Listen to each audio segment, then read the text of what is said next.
Today, I'm speaking with Dr. Hal Hershfield. He's a professor of marketing, behavioral decision-making, and psychology at UCLA's Anderson School of Management. His research, which sits at the intersection of psychology and economics, which is fascinating, examines ways that we can improve our long-term decisions. And he earned his PhD from Stanford University. He has a new book out called Your Future Self: How to Make Tomorrow Better Today. It's the psychology of long-term decision-making and how time affects people's lives. Let's dive into today's conversation. Hal, I'm so excited for you to be on the podcast today and to talk about the new book that you have out, a lot of the research that you've been doing, which is around this idea of the future self. So kicking things off, what is the future self? How do you define that? Yeah, first up, thanks so much for having me. Okay, so the future self, it's like really any version of you that exists at some point down the line. Now, I mean, we have to get a little bit more specific. Part of what matters here is what our goals are. So if I'm talking about, the retirement community that I want to live in the future, well, then obviously my future self is, for me, about 30 years down the line. And it's, a much older version. If I'm talking about, where do I want to be in 5 years' time with regards to my health? Or where do I want to be next year in terms of, the health of my relationships, my marriage, that sort of thing? Well, now I'm talking about a different future self. And, one thing that becomes interesting is that there's a lot of little selves along the way. So if I'm really interested in like next summer or, the fall of 2024, being able to run a marathon, I can't just say, I just want to do that. Now I have to think about, my tomorrow morning self that's got to start waking up earlier to run and the version of myself in 2 days and so on and so on. All of those add up to that eventual future self that we're thinking about. Yeah. What led you to be intrigued with this line of research? As a researcher myself, there's always something that like leads people into it, right? Yeah. So what was it for you that got you interested in this? I mean, a lot of it's, boiled down to the financial side of things, right? So, this is years ago, around the time of the financial crisis of 08, 09. I got really interested in, why are people having a hard time making decisions that they're later satisfied with? And why is it so easy to get sucked into the present? A lot of people could be forgiven for like deciding to take on too much house, right? For example. So I started getting interested in sort of the psychology of long-term decision-making with regards to financial outcomes. And then quickly realized, a lot of the decisions that we face in our lives that are spread out over time, in other words, where there's consequences now and consequences later, those don't have to be financial in nature. But they still have that same sort of like flavor to them. And so I started getting interested in the big picture there. Yeah. So what are those outcomes that you're looking for? I know a lot of the research that you've done has been more in that kind of retirement, saving for retirement space. So the financial and retirement aspect of it. But if you were to put these outcomes into categories, and financials may be one of them, what are the other categories that there are? Right. So of course the, retirement is one of them, but, there's other like what we would call domains, right? So health being one, eating, being another, ethical decisions. Those also involve sort of like short-term costs, and long-term, benefits, or you could flip it around. There's short-term gains and long-term costs in that case. But also, like, how we spend our time. Do I do things that really benefit me right now, but may not, may have a cost later? Do I sort of decide to do something that is like a little bit awkward or uncomfortable right now, but it's good for me later? I mean, also relationships. I've never studied this, but I'm really curious if conflict avoidance falls under the same sort of short-term, long-term trade-offs, because avoiding a conflict in the short term, that feels better. But things, of course, balloon over time if I don't attend to them, right? So, there's lots of different spaces where these trade-offs matter. Yeah. Well, and the other part of it that comes into this, and I know other people have asked you this before as well, is people's personalities and how that plays into that. Because so my personality on the DISC profile is a very high D. So while no one loves conflict, I'm more of the person to run into conflict head first and get it over with, because that's how I'm driven. It's more of how I'm wired. Whereas someone who might be an S on the disc, a steady, is very conflict avoidant, right? So, and is that something that should change? So when we start looking at things like that and think about our future selves, do we want to change certain things about our personality that make us who we are? Well, so I think, that is a really deep question.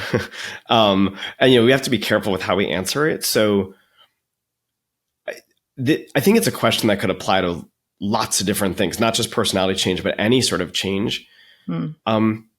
I come from the perspective of, I don't think anyone should have to change whatever they're doing unless what they're doing is causing them to suffer in some way. Right. And so if I tell you that it's really a problem in my life that I don't handle conflict that well, well, then, I do think probably my well-being might be improved if I start changing that. Right. But if I told you, you know what, I'm really conflict averse, and to the best of my knowledge, like, that's okay.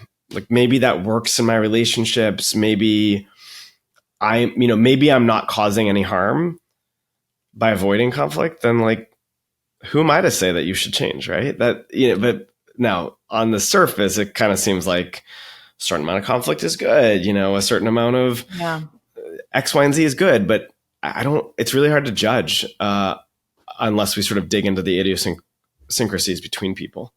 Yeah. One of the things that you talk about is some people being more connected to their future self, and some people being less connected to their future self. Can you explain what that means and which one is better? Okay. So the way that I think about this, first off, think about your future self as if it's another person. That's like already kind of strange, but in reality, future you, for all intents and purposes, may be another person. And when I say future you, I mean, you in 5 years, you in 10 years, but also, by the way, it could be you tomorrow morning. If I'm staying up late and my goal tomorrow morning is to get up and run, like, that future version of me is like, I'm not thinking about him that deeply. Right. Now, when it comes to sort of closeness, think about how you relate to other people in your life. I'm going to bet that there are people that run the full gamut from, like, someone you see around, you might wave to them. Maybe you've talked to them once or twice, but, like, they're not in your like inner circle, right? And, like, if I don't know who that would be. Like, the people you went to high school with that you want to avoid in the grocery store. Those people. I mean, I don't want to don't want to throw anyone under the bus, but like, if one of them did see you in the grocery store and was like, hey, I'm in a pickle, I need someone to help me move this weekend or whatever, like, pack up stuff in my, like, storage unit, like, oh, that sounds really nice, but, like, I can't do it. I don't have the time. Right. But then, like, if your spouse or your kid or your closest friend was like, hey, I'm in a pickle, can you help me out this weekend? I got to get stuff out of my storage unit. Like, you'd probably find a way to make that happen, and or you would do everything you could to figure out how to help them. So think of our future selves the same way. If we are lacking in sort of emotional connection to them, if they're kind of like our high school classmate who I want to avoid at Kroger's or Safeway or whatever, then I'm probably not going to do much for their benefit, right? But if, on the other hand, they're more like a loved one, a close friend, a spouse, which I know is sort of weird to think about for our future self, someone with whom I have a connection and for whom I want to take responsibility, then I may end up doing things that benefit them. So, you asked what's better. Obviously, it depends, and it depends on the context. But in many cases, we're seeing that people who are more connected to their future selves do more for them. So it's really, so you're suggesting it's thinking about that future self as a friend, another person that you can gain closeness to or not have closeness to. Is that right? I think that's a good way to put it. So then how do you create closeness to a future version of you? Yeah. Yeah, it's a strange question in a way. But then at the end of the day, think about this. Like, we regularly ask, how do we prompt someone to feel closer to strangers? Right? How do I get you? I mean, why would that be relevant? Well, if I'm getting you to donate to a charity, what don't I do? I don't give you a list of stats, right? That's like boring. It's abstract. It doesn't mean anything. Yeah. I do paint a picture. I tell you a story. I might tell you $100 is going to do this for this number of people. What is it being used for? I might show you a picture, and this is not just like, I think we can all come to mind. We can all bring to mind like the sort of classic, kids are hungry or there's pets in shelters, but it goes far beyond that. I mean, we think about, refugee crises or, we think about homelessness in America and so on and so on. The same ideas can apply to our future selves. If we figure out how to make them vivid and emotional, that can bring them closer so that we end up doing something for them. Now, I mean, this is just kind of one way to get closer to future selves. But in my work, I've done things like shown people what they'll look like when they're older. Or we've done a study where we've given people almost like a Mad Libs type of exercise about their future selves, and they like fill in all these blanks, and then they like are read back like a letter from their future self, or like other researchers have done something really clever, which is you have people write a letter to your future self and then back from your future self. And, it's so smart because you're like forced to step into the shoes of your future self and like see what that would, what that life would be like. Anyway, there's other strategies too, but like that's the first, scratching the surface of how can we bring that future self in closer to make them more of a friend. Yeah. So kind of providing a story around them, around that person, and making it more lifelike and wanting to move towards it. I heard you talk about on one of the podcasts I heard you on, you were talking about a woman who there was a company that used AI to like generate a picture of herself in the future. Do you remember that? Yeah. So this is only a couple weeks ago. One of the European banks, they asked people to upload a photo of themselves. And then they said, write about what an ideal day in retirement would look like. Mm-hmm. And this, the case I read about, this woman said, running through a field of poppies with my 3 dogs, which is funny, right? Because it's like, that's actually pretty vivid. Like I can kind of picture that. But then, she uploads this photo and presses a button, and they use sort of a package of AI image generators. And like in seconds, here's this like painting almost of this woman, 30 years older, with these like beautiful purple flowers sort of both in front of her and behind her. And at the front of the scene is this like dog. It's like, like the dog is right in the camera, and then there's 2 dogs running behind her. And it's like, man, if I like could define happiness in a photo, like it was that. And what I loved about that was that is so much more like bright and vivid compared to like retirement. Yeah. Now, that bank claims that interest in their retirement products has dramatically increased since they've used this sort of AI image generator. It's not a controlled study, so I don't know, but it's really compelling. Yes, it is. It is very compelling.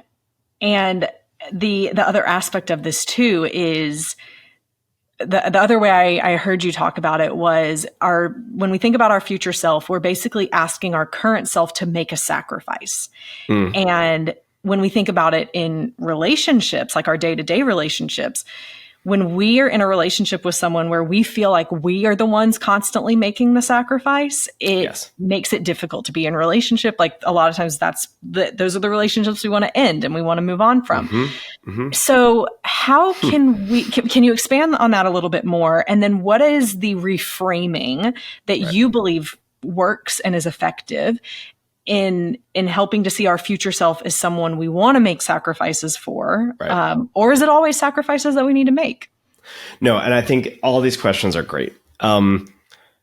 Look, in a relationship that's existing, right now in the present, if I'm always the one making the sacrifices, like that's not good. Yeah. Of course, I think relationship counselor would probably say, well, like, hold on a second, does it feel that way?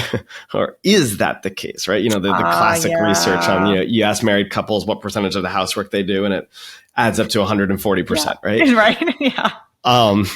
So, but there's some insight there, which is to say that, when it comes to current and future selves, sometimes it may just feel that way, right? But are there ways to sort of like change our perspective and change the framing, right? And so, one thing I would say first and foremost is like, how can we break those quote unquote sacrifices down to feel easier to undertake? In the book, I talk about, I call it making the big small, taking the big things and sort of chunking them down and like just breaking things into little pieces. So I'm not, tackling this giant thing, but I can sort of find out smaller pieces.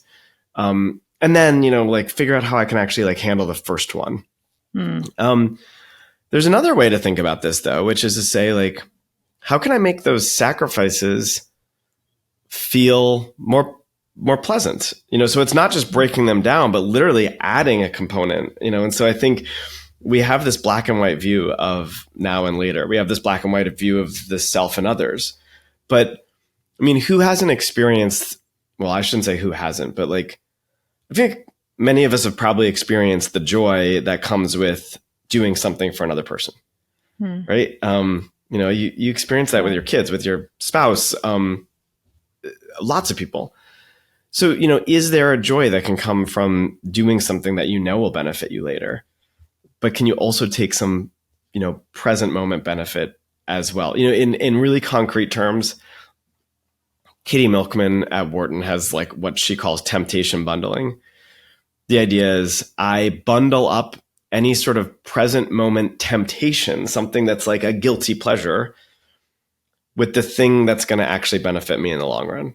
So her example is like, you can't listen to the next chapter of your audiobook or whatever, true crime podcast you're listening to unless you're working out at the same time.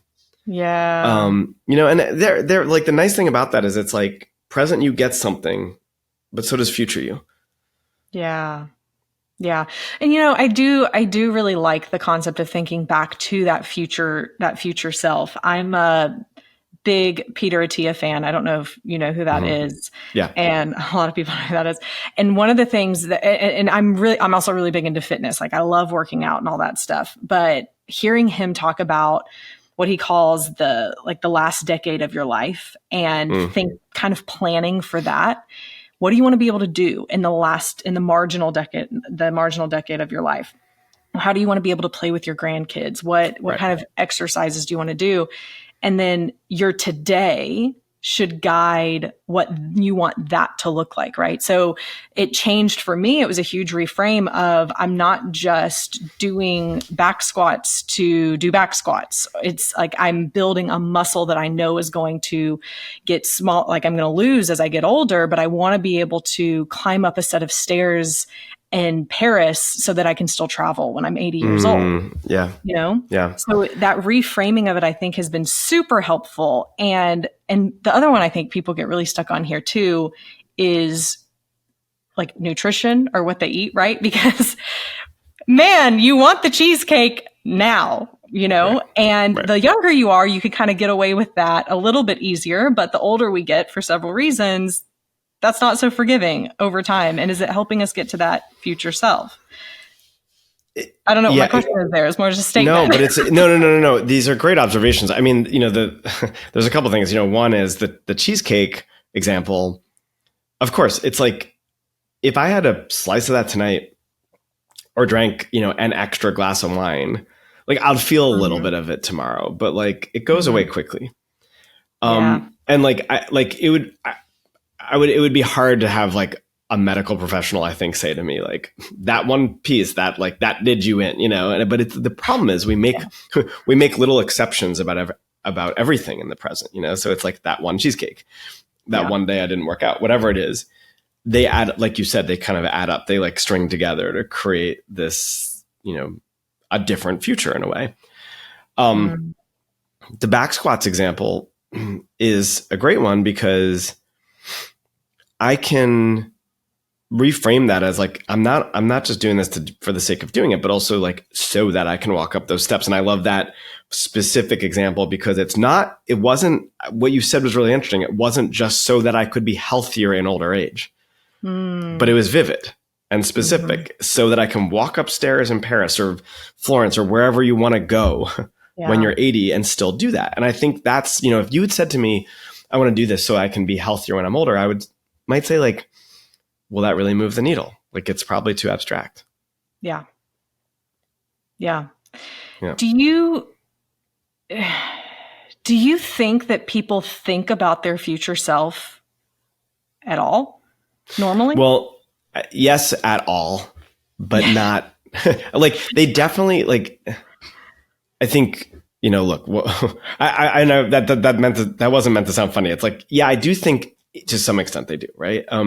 There's a data point from the Institute for the Future. It's a sort of think tank that studies the future. And one of the things that they asked, I think it was several thousand Americans. Now, this is several years ago, so I don't know how it'll change. I think the data is from 2017. They asked them, how often do you think about the future in 5 years, 10 years, 30 years? No, about a quarter of people said that they just like rarely or never think about the future in 5 years. Oh. And almost half said they rarely or never think about the future in 30 years. Now, that's a different question than the one you're asking. They didn't specifically ask about future selves. Sure. I think, it's baked in, like to some extent, part of, living in a developed country and being fortunate enough to be somewhat comfortable is to say like, I roughly know, I have an expectation that I will get older or that I'll even live to next week. But, on a day-to-day level, I question, how much are people really thinking about that? And to some extent, why should we? Like we live in the present, that's the time period that we exist in literally, and so you could understand why somebody isn't like regularly thinking about their future self. But do you think they should? Okay. I know you want me to say I should. This is about as far as I'll go. I think people should think about their future selves if they're finding a gap between what they intend to do and what they actually do. So if I told you that I really want to be waking up and working out, I really want to be facing conflict more head on. I really want to be cutting back on ordering desserts, but I'm just never doing it. Well, there's a tension there. That's a struggle. Mm-hmm. And there's the struggle is that there's a gap between my intentions and my behavior. So if I have said that to you, then yes, I do think someone in that boat should think more about their future self. And it may cause them to close that intention behavior gap. Generally speaking, should people think more about their future selves? I'm going to give the answer that like my MBA students absolutely hate, which is it depends. It depends on what your goals are. It depends on what your happiness is. It depends on how satisfied you are with your life. And it depends on whether you're falling short of what you're wanting to happen. Fascinating. So can you give me an example of someone who may not think much about their future self because they are happy and content in their present situation? And they have nothing that they would want to change or do better in. That's a really good question. It's it's funny because the first way I think to answer that question is like with a data point, right? So there is a data point from one of my colleagues at UCLA, Paolo Giuliano, who looked at patients. So how patient people are as it relates to well-being, call it happiness. And how does she look at patients? It's like, like decisions on like, do I want more, a little bit now or wait for more later, that sort of thing. Right. Does that make sense? Yeah. Yep. She finds this kind of like U-shaped relationship, or I guess I should say upside down U-shaped relationship. What that means is that if I'm really impatient, I'm less happy. If I exhibit some patience, I'm happier. But then if I go too far and I'm like, really like rigid and really patient and I only do things for the future, then I see a downturn in my happiness. So, it's like your question makes me think, well, I don't know. I don't know off the top of my head someone who's like just not thinking about the future. Like, I mean, I might, I go to like some sort of like hedonistic being, that, that's fine and well, so long as they're not surprised when they arrive at a future that's like relatively unplanned for.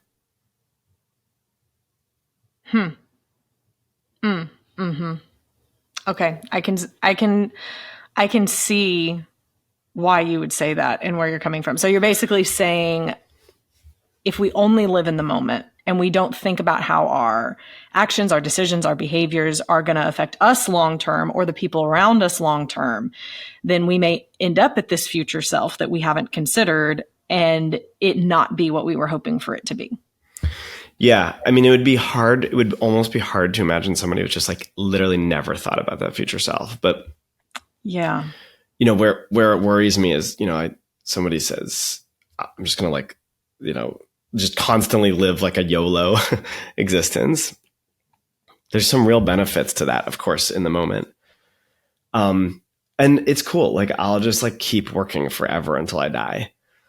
The problem there, right, is we can't know what sort of like health issues we'll face and how things might change. And, we're not like it sounds so cliche to say like we're, we age, our bodies age, right? I mean, but it's like even in my own life, like when I teach the intro marketing class to MBAs. Almost 10 years ago, I started teaching at UCLA and I love teaching the class. I love interacting with the MBAs. And I had this thought of like, I could teach this until the day I die or the day I retire because I love it.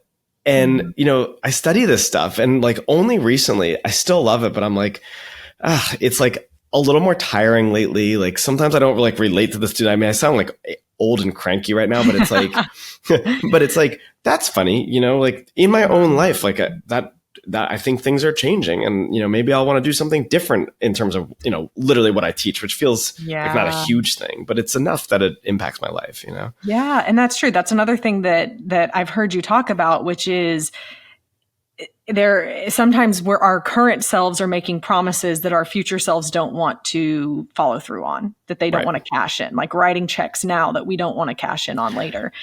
So how do you navigate? And I also want to just give you so clearly I have a bias in this because of the research that I do and because of, I love teaching and talking about like, how can we become better? How can we continue moving forward in certain areas?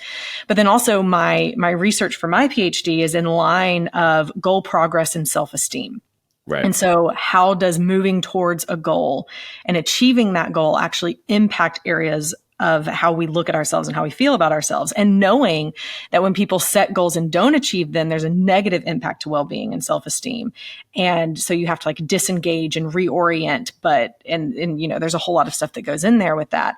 But as I'm asking you these questions, it's kind of coming through that lens of, I kind of viewed our future self as you talk about it it's the future person that we want to be, but there's goals that we can set to help us get there. And so how do we move towards those goals, but also realizing that we may make a decision today and set a goal today that in a year, 10 years, whatever, we don't want to do anymore. And that requires a certain degree of maturity and sophistication that comes from recognizing that our goals can shift and our priorities can shift. And I think that's, it's almost a little, I don't know what the right word is, like confronting in a way to say that, because, anybody who's ever gone through a career shift or a relationship change, probably knows that, right? That like part of what's happening there is that, life is turning out differently than you had maybe anticipated. And that requires a huge amount of maturity and sophistication to recognize that something's changed. And it may be better for me to make that change, right? I think that, the problems arise when we like keep going down a path that's not optimal because our past selves made some decision. That's interesting. When we think about, so one of the questions that I wrote was, how do we think about our future selves when we don't know what's going to happen between now and then? And another question I wrote was, is there parts of our journey to our future self that you would consider that we navigate, like we have a navigating control of, like we are the captain of the ship in this area, versus having a reactionary control of? So something happens and we have to figure out how to deal with that. And you talk about like a core moral trait, for example, like the people have this core moral part of us. Is that something that we have more like that? Does that stay the same? Is there something that stays the same through this process that keeps us grounded and keeps us moving? Or is all of it kind of shifting as we move towards our future self? Right. So I don't think all of it is. In fact, the data is really interesting on this. If you look at personality change, we have our big 5 personality traits, right? Openness, conscientiousness, extroversion, agreeableness, neuroticism. One of those in a 10-year period will change somewhat significantly. Researchers say it's, a standard deviation, which is very hard to explain, but basically you could just say, you can expect some like shifts in these things. And I think you can look at your own life and say, was I, what has changed in 10 years? Like for me, like I think I'm less extroverted now than I was. And some of that is aging, some of that is COVID, but it's like funny because like my wife is now more somehow. So I think it's like we kept our same average as a couple, but like we've completely flipped spots. So on the one hand, some stuff does change. On the other hand, if you say you have 5 big personality traits and 4 of them remain roughly the same in 10 years, like that's a lot of stability. So there's 2 things that are happening here. One is we can't know our future selves. Like we simply can't know how the decisions that we make will change our preferences and feelings. Like I can take a guess. I can take a guess at what'll happen if we move from LA to San Francisco, but I won't know I won't know for sure until I actually do it, and this is like part of the fear of jumping into something. And yet I could probably come up with a couple things that will remain expected and consistent over time. There's a recent research paper, and I'm sorry to keep saying like this paper and that paper, but it's it's good to look into the data here. There's a recent paper that asked people to think of 2 things that you will expect, for your future self. And what that's doing, rather than say like 2 surprising aspects of your future self. The expectation is calling to mind consistency. So it's not all changing, but if I can come up with the consistency, that provokes more of a sense of meaning, because meaning in life really is all about order and consistency and things working out the way that we expect them to. So if I can like put a pin on it, things won't work out the way that we expect them to overall, but there's certain things that probably will remain constant. And if we can try to figure those out idiosyncratically for our own selves, that may help with these sort of future plans. So is that the 2 things that we would want to stay the same, or we would expect to stay the same? So are those things about us? Like I want to continue to be X, Y, or Z. I want to continue to have this trait about me, or this core moral ethic part of me. Yes, I think that's right. At the same time, maybe recognize that it could change. I mean, it's it's like that's right. I don't want anybody to get surprised when life changes. One of the exercises that really struck me when I was working on my book was to think about what's changed, say from 20 years ago to 10 years ago, from 10 years ago to now.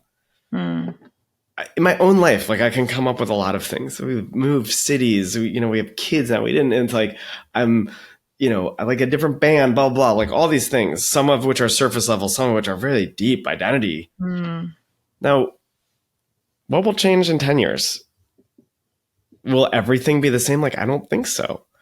And on the one hand, I don't know, and that's scary. On the other hand, isn't it kind of liberating to say like, I'm capable of change. Things will change, and like, let's see what happens. Yeah, I agree. But I'm also the personality type that loves change. So I'm like, let's go. Let's sell everything and move to India and, see what happens when we do that. But yeah, no, I think that's such an interesting point. And one of the other things I've heard you talk about, especially, and this is kind of going to be putting my marketing hat on and your marketing hat on, is that there's every company in the world out there is like the kind of the thing behind marketing is we have a solution to a problem you have and we can help you change. Right.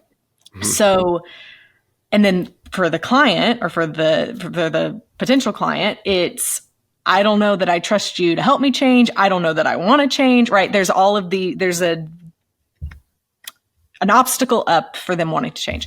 Yeah. So wax poetic on that. Like go a little further into what is it that actually begins to help people change? And from a person, what is it that actually helps people begin to change either in themselves or when you believe you have something that can help someone change?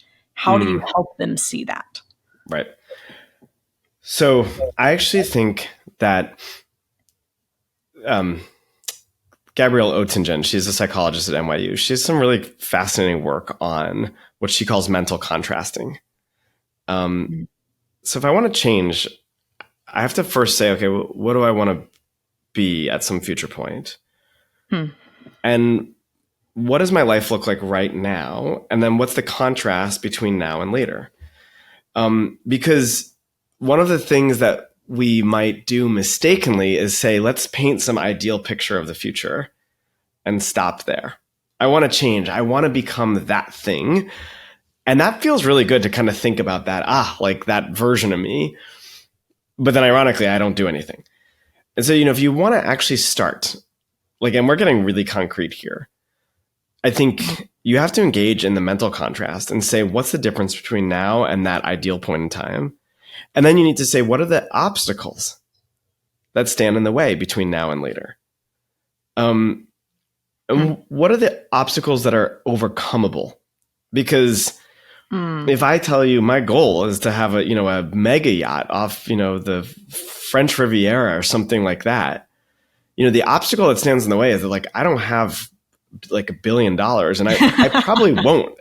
It's like that might shift my goals some, that's kind of dumb. But like, if I can say, okay, well, let's come up with a realistic ideal future. Let's come up with what the contrast is. Let's think about the obstacles. And then now let's like get concrete and say, like, what's the very first step that I can take to start to overcome that? It's like, I need to see a therapist. Okay, fine. What's the first step in that? Like, I'm going to go with my insurance or out of pocket? Like, what is it? Like, look them up. How about, okay, next Wednesday at 11:30 a.m., it looks like I have a free block of time. I'm going to spend 20 minutes researching this and I'll put it on my calendar. I mean, that is about as specific as you can get. Without that, well, that's like kind of a commitment. Without that, it's easy to kind of stay in the realm of ideal fantasy without action. Yeah.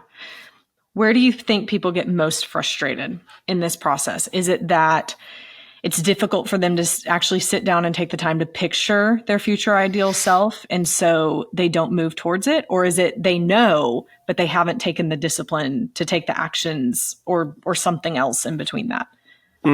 It's a really good question. I mean, I would just have to speculate because I don't know for sure.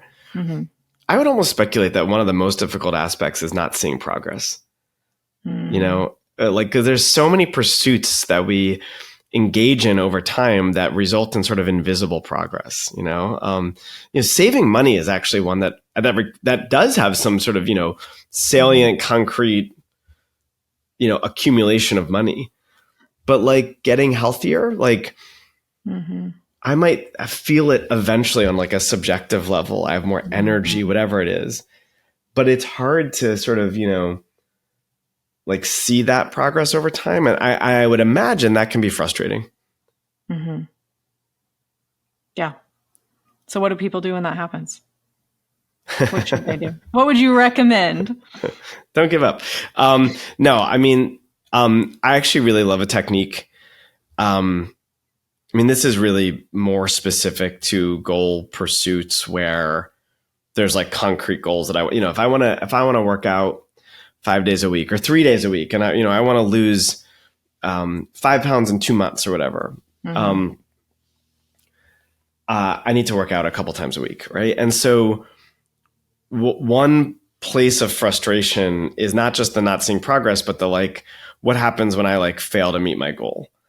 So like week 1 is great, I did it. Week 2 is great, I did it. Week 3, like it was rainy outside, whatever. I didn't get around to my 3 workouts. Now I've only worked out once.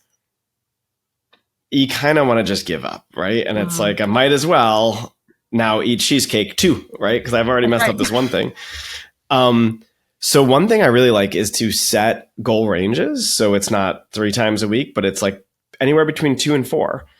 And that way it's like the middle is 3. If I don't hit that, I've at least gotten the 2. But if I do hit the 3, maybe I can push myself to do a little bit more. So it's like this great thing where it's like I have something that's like an easy goal and something that's a stretch goal. So I'm always kind of like pushed. The other thing I really like, it's work by Marissa Sharif. She's introduced what she calls goal reserves. And the idea is, specific, like think about this again, this workout example. I might give myself an imaginary like goal reserve of like 2 workouts that I can like just say like, you know what, I only got to 1 workout this week. I'm going to pull one of my imaginary goal reserves and like apply it. Duolingo does this. The language, soft app. You go on a streak, and then you're learning every day, and then you miss a day. They don't automatically set you back to 0. They say, do you want to reach into your reserves and like apply one here so your streak can get like, do you want to like retrospectively pause your streak so you can keep going? It's just psychological, but like everyone wants to feel like they're continuing to make progress. And if I fall off, then I'm all of a sudden it's like, it's really hard to get back on. That's so true. That's so true. And the gamification of it is such a thing, because even as you were giving that example, I thought, if I saw all these things checked off and then one day and it was going to set me back to 0, I might give up for the future. Totally. Just say, screw it, I'm done. Yeah. I put all that effort and now it's all wasted because I missed one day. So that's a really cool concept. Yeah. Yeah, of course. I think that's right. Yeah. I haven't heard that at all. So your new book just came out, Your Future Self, How to Make Tomorrow Better Than Today, the Psychology of Long-Term Decision Making and How Time Affects People's Lives. What are some of your favorite things that, without giving us exactly what they learned, but what are some of the things that you reveal that our audience can get excited about as they're waiting for the book to show up? Okay. So one of my favorite parts of the book, I would say, was talking to a guy who said yes to everything, Danny Wallace. He was the basis for Jim Carrey's movie Yes Man from ages ago. And that particular interview was fascinating because it like sort of talked about the push and pull between committing our future selves to things that we'll later regret, how to sort of navigate that process, but then also like where might it benefit us to say yes to stuff. One of the other things I would say is like, on the one hand, I talked to him. On the other hand, I talked to an incredibly warm and compassionate palliative care doctor in San Francisco about, how do we think about the end of our lives? And I don't necessarily get into like the concrete aspects of that, but that interview really was a really emotional one to talk about, like when does plan making go right and when does it sort of go awry? So the book has a lot. It's not just like here's a data point, there's a data point. It's like a lot of stories that try to illustrate some of the research, bringing the research to life. Yeah, I love that. That. Thank you so much for joining me today and talking about this topic. And I am excited to continue to read the things that you have coming out. I think it's important.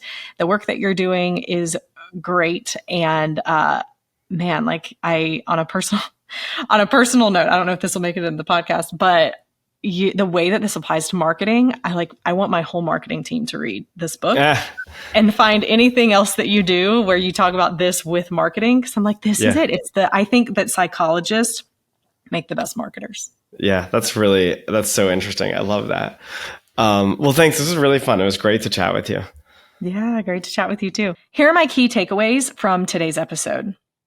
A lot of times we don't think about our future self. We tend to just go through life reacting to whatever is happening on a day-to-day basis. But if we really want to have some control over where we're headed or what we would like to accomplish in life or the things that we would like to do, the legacy that we would like to leave, then it's important to begin to look at our future selves and begin to make some decisions today to help us move more towards the person that we want to be, realizing it may change along the way. I can tell you that when I was younger, I never thought I would be the CEO of a company or doing anything like this. I honestly don't know what I wanted to do with my life. I can't look back and say, I knew from age 10 I wanted to be an artist or whatever it might be. But I can tell you that the decisions I've made along the way, I've changed my mind many times. I mean, I started going to school for marriage and family therapy and realized halfway through, this is not what I want to do. This is not where my giftedness and skill set is. And so even though I made decisions to move forward in life, I realized from some of those decisions that it wasn't what I wanted to do. And I consider that a win as much as moving toward doing something and realizing you do want to do it. So as we move towards this future self that we want to be and thinking in the areas of our pies, our physical, intellectual, emotional, and spiritual selves, that can act as an overarching framework to help us make some decisions, to make some goals long-term, to think about our future selves and how we really want to be in the next 10, 20, 30, 40 years in each of those areas. I mentioned how the longevity toolkit type of thing that Dr. Peter Attia talks about when he talks about encouraging people to think about their last decade of life and what are the things you want to be able to do in that last decade of life. And then let that be a guide to the things you should do now in order to move towards that ideal future self. And I talked about what that's looked like for me. And it's one thing to think about that physically, but even just thinking intellectually, what are the ways I want to give back to the world? What are the things I want to know? What are the things I want to study more or invest more time in? Emotionally, what would I love my relationships to look like? How do I want the people around me to feel because of the way that I've interacted with them? Spiritually, how aligned do I want to be with my faith? Where do I want to be in my faith journey or in my purpose in life or in how I give back to others? How do I want to be living out and expressing my faith? These are things that if we aren't proactive about thinking about them, then it more than likely leads us to allow life to take control of us instead of us taking control of our life. And I use that term, taking control of our life, very loosely because I believe the only thing we can really control is our reaction to the circumstances that we encounter on a day-to-day basis. And that's about it, right? A lot of things are going to come in that we can't control, which we talked about in this episode. But I love how Hal Hershfield has really looked at it and encouraged people to begin making positive steps forward. And that's exactly what we want to do to become our best selves. Share this episode with a friend if you found it helpful. It can be a great way to bless someone else with some encouragement and more positive ways to think about things. Would love if you would leave a review of this podcast anywhere that you listen to it. And as always, until next week, stay strong.